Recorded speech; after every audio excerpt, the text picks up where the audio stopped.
এটা কেৰাহীত 2 table spoon তেল গৰম কৰি ল'ব। ভালকৈ গৰম হোৱাৰ পিছত তাতে পাঁচফোৰণ দি দিব।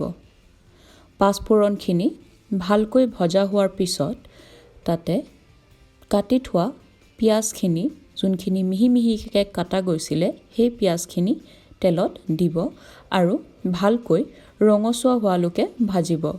ব্ৰাউনিছ পিংক হয়, সেই কালাৰটো অহালৈকে তেলত পিঁয়াজখিনি ভাজি ল'ব। পিঁয়াজখিনি ৰঙচুৱাকৈ ভজা হোৱাৰ পিছত তাতে ফালি থোৱা জলকীয়া দুটা তেলত দি দিব পিঁয়াজৰ লগত আৰু অলপ পৰ ভাজি ল'ব।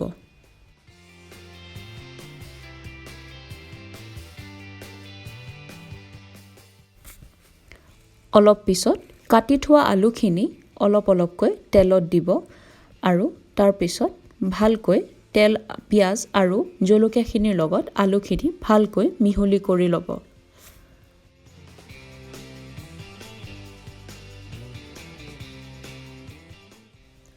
ইয়াতে ৰংগুড়া মানে হালধি আৰু নিমখখিনি দি আকৌ ভালকৈ মিহলি কৰি ল'ব আলুখিনি।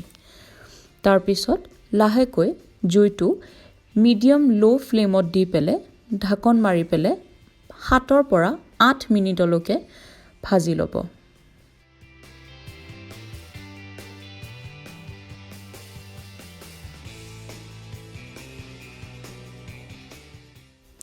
পাঁচ 6 মিনিট হোৱাৰ পিছত ঢাকনিখন এবাৰলৈ গুচাই দিব আলুখিনিৰ পৰা আৰু এবাৰ আলুখিনি সচৰাচৰকৈ লৰাই দিব।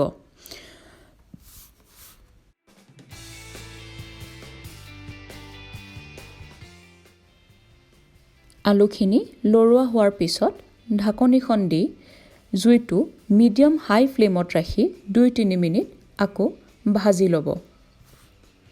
2-3 মিনিট হোৱাৰ পিছত আপুনি যেতিয়া ঢাকনখন গুচাব, 1-2 পিচ আলু খন্তিখনেৰে টুকুৰা কৰি চাব আৰু চাব যে আলুখিনি সিজিছে নে নাই।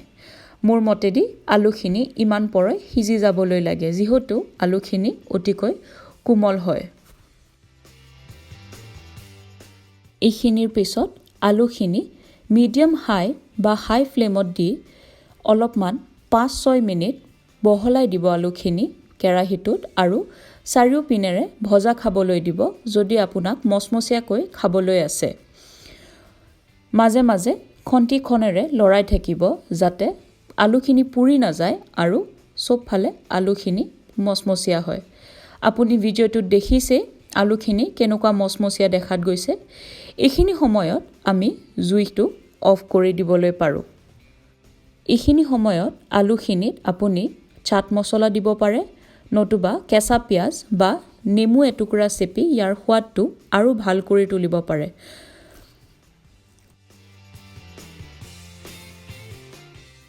এই ভিডিঅ'টো চোৱাৰ বাবে ধন্যবাদ। যদি আপোনাৰ এই ভিডিঅ'টো ভাল লাগিছে তেনেহ'লে এই ভিডিঅ'টোক লাইক আৰু শ্বেয়াৰ কৰক।